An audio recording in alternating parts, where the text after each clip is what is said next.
Cette nuit étouffante, la fête chez Marina semblait n'être qu'une distraction innocente jusqu'à ce que nos regards se croisent.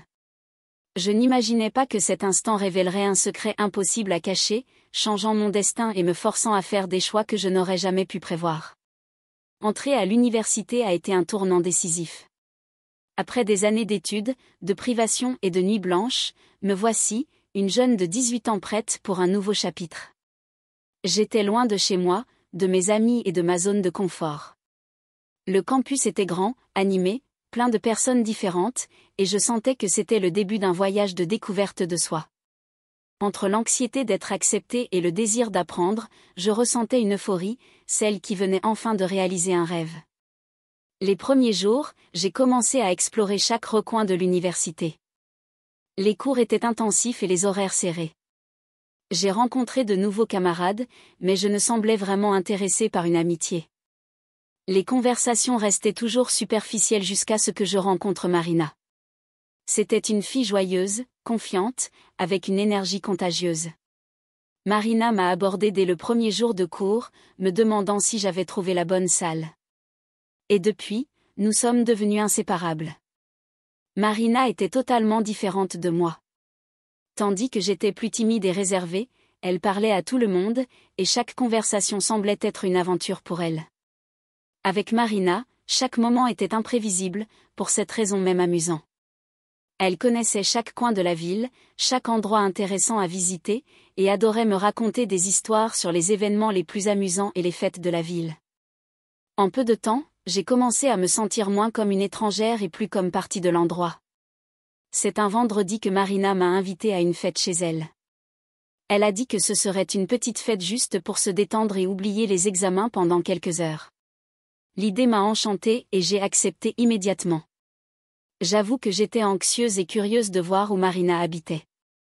Et quand elle m'a dit que c'était une grande maison, j'étais encore plus excitée. Lorsque nous sommes arrivés chez Marina, j'ai réalisé que le terme « grande » qu'elle avait utilisé était quelque peu modeste.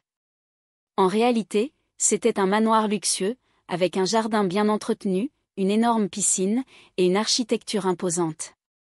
J'ai été un peu déconcertée en voyant cet endroit, car je n'avais jamais vu quelque chose comme ça. La maison était une œuvre d'art en soi, et l'ambiance reflétait une sophistication que je n'avais jamais expérimentée.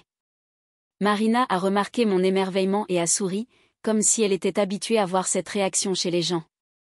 Marina, contrairement à moi, semblait complètement à l'aise dans ce décor. Elle m'a présenté à quelques-uns de ses amis et circulait rapidement parmi les invités avec aisance, saluant chaque personne avec un sourire confiant. Je la suivais de près, essayant d'absorber chaque détail de cet endroit et des personnes autour de moi. C'était comme être dans un autre monde, une réalité complètement différente de celle à laquelle j'étais habituée.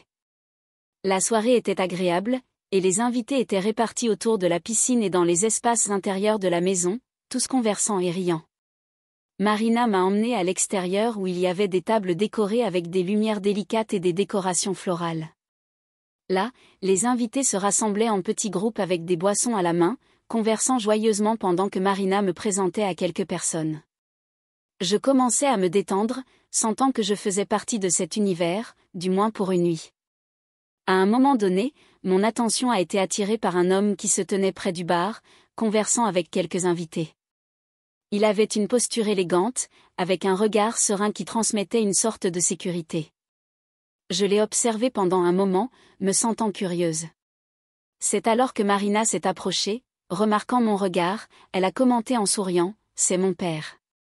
Marina a fait signe à son père qui s'est immédiatement approché, me saluant avec un sourire discret. Il avait une posture ferme et une élégance naturelle, et semblait observer tout autour de lui avec une certaine distance. Sa poignée de main était ferme, et sa voix était douce et polie, mais avec un ton qui transmettait de l'autorité. Il m'a posé des questions sur moi, sur ce que je pensais de l'université, et j'ai répondu poliment, encore surprise par l'attention qu'il me portait. Nous avons discuté pendant quelques minutes, et il m'a posé des questions sur mes projets, ma ville natale, et je me suis sentie à l'aise, comme s'il s'intéressait réellement à ce que j'avais à dire. Marina s'est rapidement éloignée pour saluer d'autres invités, et son père et moi avons continué à converser. J'ai été surprise de constater qu'il semblait attentif à chaque mot que je disais, comme s'il était quelqu'un en qui je pouvais avoir confiance. Malgré notre connaissance récente, à chaque réponse, il manifestait un intérêt sincère, et la conversation s'est prolongée plus longtemps que je ne l'aurais imaginé. J'ai remarqué qu'il avait une façon presque hypnotisante, une présence qui rendait difficile de détourner le regard. La soirée ne faisait que commencer, et je sentais que cette conversation serait l'un des meilleurs moments de la fête. Il m'a raconté des histoires de voyage, d'expériences de vie, et peu à peu, je me suis perdue dans les récits qu'il partageait. Au fil du temps, j'ai remarqué que le père de Marina était un homme fascinant, avec une sagesse qui semblait venir de l'expérience et une gentillesse que je n'attendais pas. Je me suis sentie enchantée par lui, bien que je sache que c'était quelque chose que je ne devrais pas ressentir. Pourtant, pendant qu'il parlait, mon esprit vagabondait, et j'essayais d'ignorer l'attirance inexplicable qui commençait à surgir en moi. Au fur et à mesure que la fête avançait, Marina est revenue circuler parmi les invités, et je me suis sentie de plus en plus à l'aise à côté de son père. Il y avait une naturelle dans notre conversation qui était presque surprenant, et j'ai commencé à remarquer de petits gestes de sa part qui me faisaient me sentir valorisée. Il m'a servi une boisson et a continué à converser avec moi comme si nous étions de vieux amis. À certains moments, le silence entre nous était rempli de regards, et je sentais qu'il y avait quelque chose de plus, quelque chose qui m'attirait de manière inattendue. Pendant qu'il parlait, je réalisais que mon admiration pour lui ne faisait qu'augmenter. Chaque histoire semblait porter une signification plus profonde, une expérience de vie qui m'attirait comme une sorte de miroir de ce que je voulais être. D'une certaine manière, j'étais hypnotisée, essayant d'absorber chaque détail, chaque expression, comme si je pouvais comprendre quelque chose de plus sur lui. Lorsque Marina s'est finalement approchée, me demandant si je voulais une voiture pour rentrer chez moi, son père s'est immédiatement proposé pour me conduire. J'ai accepté sans hésiter, et nous avons pris congé de Marina et des autres invités. Le trajet jusqu'à la voiture était silencieux, mais je sentais que la nuit n'était pas encore terminée. Dans la voiture, le silence était intense, et la tension semblait envahir l'atmosphère. Je sentais mon cœur battre plus vite, en même temps, une étrange calme, comme si quelque chose d'inévitable était sur le point d'arriver. Le père de Marina gardait les yeux sur la route, mais détournait parfois le regard vers moi, et dans chaque regard, il y avait une intensité qui me laissait confuse et fascinée à la fois. Il a arrêté la voiture dans une rue tranquille, et le silence s'est transformé en une atmosphère dense où il semblait que les mots étaient inutiles. Il m'a regardé, et à cet instant, il n'y avait plus aucun doute. C'était comme si nous savions tous les deux ce qui allait se passer, comme si cette tension devait être résolue là, à ce moment précis. Nous nous sommes rapprochés, et le baiser est arrivé avec une naturalité qui m'a surprise. Le baiser a été intense, et ce qui avait commencé comme un échange de regards et de sourires s'est rapidement transformé en quelque chose de plus profond. Nous étions plongés dans un moment qui semblait à la fois défiant et interdit, mais en même temps inévitable. Pendant qu'il m'embrassait, il passait la main sur mon corps jusqu'à ce qu'il atteigne en bas. Il a commencé à me caresser avec ses doigts jusqu'à ce que je sois pleine de plaisir. Nous sommes passés à la banquette arrière, et c'est là que tout s'est passé.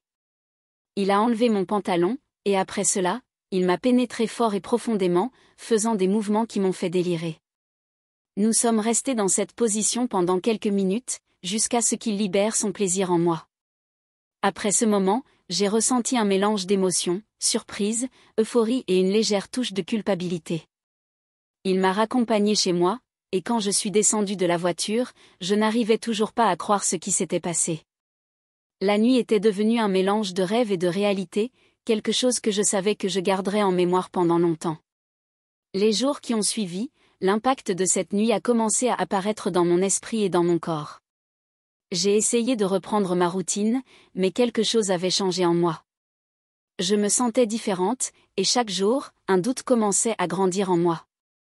Bientôt, j'ai remarqué des changements dans mon corps, la fatigue, les vertiges, et les nausées sont devenus fréquents, et la peur a commencé à surgir.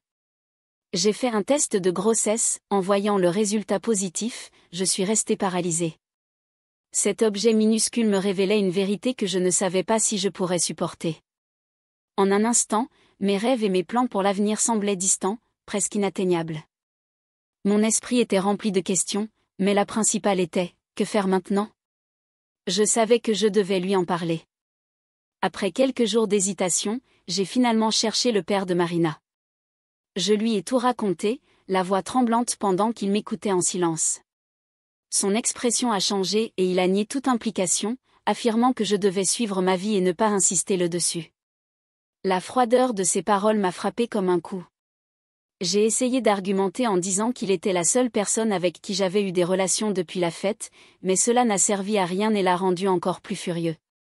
Il a répondu de manière grossière et menaçante que le fils que j'attendais n'était pas le sien et que si j'essayais de faire quelque chose, il enverrait quelqu'un pour me faire du mal ainsi qu'au bébé.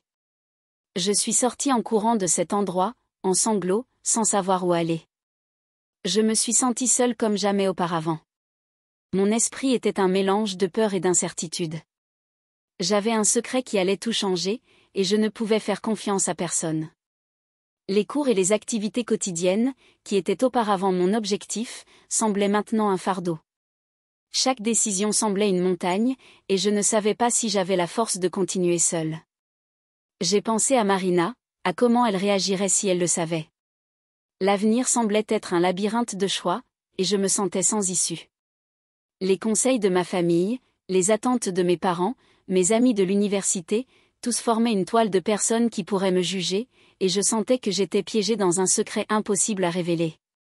Le temps passait, et les doutes continuaient à me consumer. C'était un moment qui exigeait un choix, mais je me sentais perdue sans savoir quoi faire. Chaque pas semblait un fardeau, et l'incertitude me dominait. À certains moments, je me voyais en train de me regarder dans le miroir, me demandant qui j'étais vraiment, et essayant de trouver une réponse qui pourrait donner un sens à tout cela. Maintenant, mon avenir est rempli de doutes. Mon voyage a commencé comme un rêve d'indépendance et de découverte, et s'est terminé dans un tourbillon d'incertitude. Je ne sais pas ce que demain me réserve, mais je sais que cette expérience a façonné une nouvelle version de moi. Je marche dans un monde d'ombre où ce que je choisirai sera la base de ce que je serai à partir de maintenant. Je suis seule dans mes décisions, mais j'espère qu'à la fin, je trouverai une réponse qui m'apportera la paix. Alors, tu as aimé cette histoire? J'espère que vous avez profité de chaque seconde de cette vidéo. S'il t'a laissé curieux d'en savoir plus, tu sais quoi faire, mets un like et abonne-toi à la chaîne pour ne manquer aucun détail des prochains contenus, et bien sûr activez la cloche, ainsi vous serez averti chaque fois qu'une nouvelle vidéo sortira. Dis-moi dans les commentaires ce que tu en as pensé. J'adorerais connaître ton avis. À la prochaine, je t'attendrai.